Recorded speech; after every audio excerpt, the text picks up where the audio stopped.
हो परवाबाई दाखवतो.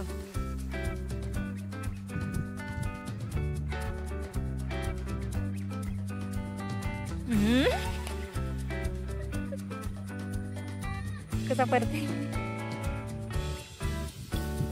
हमरा बे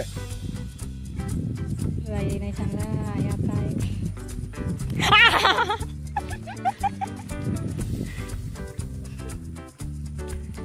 जाऊ दे दरामध्ये जाल गेला तो. मुझे बघा दसी रावद्या पाण्यामध्ये जाईल तो. होत्या हे तू घेतून नाही का.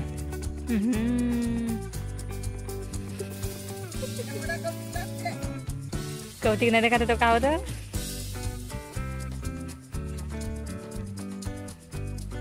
ठिकाणा खाली राहू द्या टाका पाण्यात. ट्रेन येत आहे तर बनवतो म्हणतो ते. ट्रेन आहे कोणीकडे आहे का जना. परबाबाई रोवते का खाते ती बापा.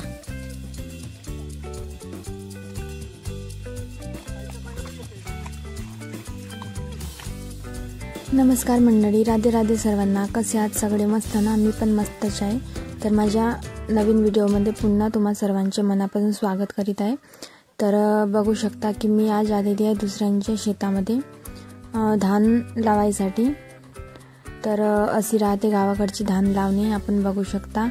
तर हा व्हिडिओ संपूर्ण शेवटपर्यंत बघा, म्हणजेच तुम्हाला गावाकडचे जीवन आणि गावाकडची धान लावणी कशी राहते ह्या व्हिडिओमध्ये तुम्हाला बघायला मिळेल. तर इथं हे आहेत मामा, जे की अशा धानाच्या रोपाच्या पेंड्या वगैरे फेकत होते. आणि पेंड्या वगैरे फेकून झाल्यानंतर आता इथं आम्ही धान लावणी चालू केलं. सर्वच जण, आम्ही जास्त जण नव्हतो, यांच्या इथलेच होते सगळेजण आणि मी एक यांच्यामध्ये आलेली होती. तर इथं बघू शकता की त्या मामी होत्या की इथं व्हिडिओ वगैरे काढत होत्या. त्यांना पण खूप मस्त अशी खुशी येत होती व्हिडिओ वगैरे काढायची.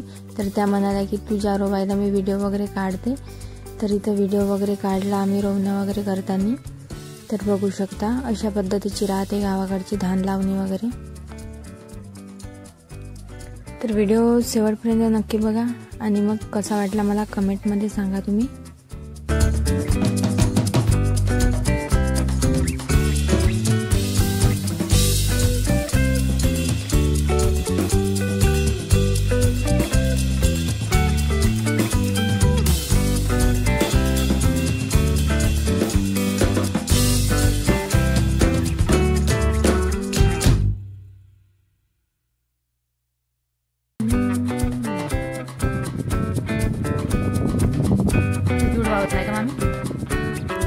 आता इथं आम्ही केला होती जेवणाची सुट्टी, कारण दुपारची जेवणाची वेळ झालेली होती. म्हणून यांनी म्हटलं की चला आता आपण जेवण वगैरे करून घेऊया.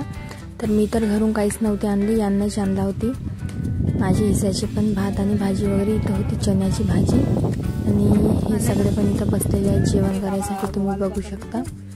आणि इथून मस्त ट्रेन वगैरे जात होती, कारण शेताच्या जवळच मस्त रेल्वेच्या रस्ता वगैरे होता, त्याच्यामुळे जवळूनच ट्रेन वगैरे जात होती. तुम्हाला समोरून बघायला मिळेल आणि तुम्ही स्टार्टिंगला पण बघितलाच असेल, मस्त ट्रेन वगैरे जात होती इथून.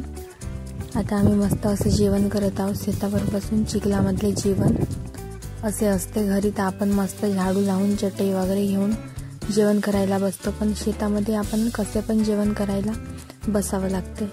हा असा अनुभव कोण कोण घेतलेला आहे मला कमेंटमध्ये सांगा. आणि माझी गावाकडचे व्हिडिओ तुम्हाला कसे वाटत आहेत कमेंटमध्ये सांगा. तसे तुम्ही चॅनल स्टार्ट केला तेव्हापासून मला खूप चांगला असा रिस्पॉन्स मिळत आहे, त्याबद्दल तुम्हाला सर्वांच्या मनापासून धन्यवाद.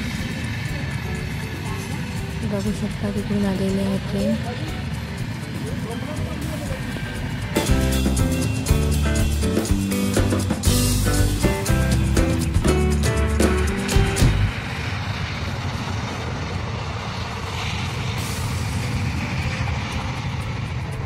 तर जेवण करत असतानाच एक ट्रेन गेलेली होती आणि आता अजून एक ट्रेन आली, तुम्ही बघू शकता. तर बहुत मजा येत होती मला पण.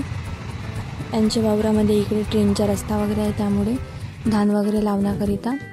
आणि बिलकुल पण असा आडच नाही आला, खरंच सांगते, मी खोटी नाही बोलत आहे.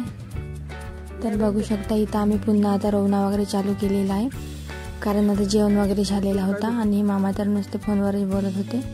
यांनी पण खूप मदत केली आणि हे पण मस्त असे डोना वगैरे लावला होते. आता बघू शकता तिकडून पुन्हा एक ट्रेन आलेली आहे. आजच्या दिवसभर इतक्या ट्रेन गेल्या की काही सांगता येत नाही, खूपच जास्त. तर बघू शकता आमचा एवढा सारा झालेला आहे दिवसभरातून लावलेला. आता आम्ही जायला निघालो घराकडे. तर आता ह्या मामी आहेत पूर्ण जेवणाच्या वगैरे डोक्यावर घेऊन निघत आहेत आणि मी यांना म्हणत होतो की मामी इकडे बघा, व्हिडिओ वगैरे बनवत आहे. तर आजचा व्हिडिओ कसा वाटला कमेंटमध्ये नक्की सांगा. गावाकडच्या इकडे पहा ना, मोबाईलची पण आता जाईल. इकडे पहा ना मामी, इकडे पहा ना. काही नाही होत, कशावर जा.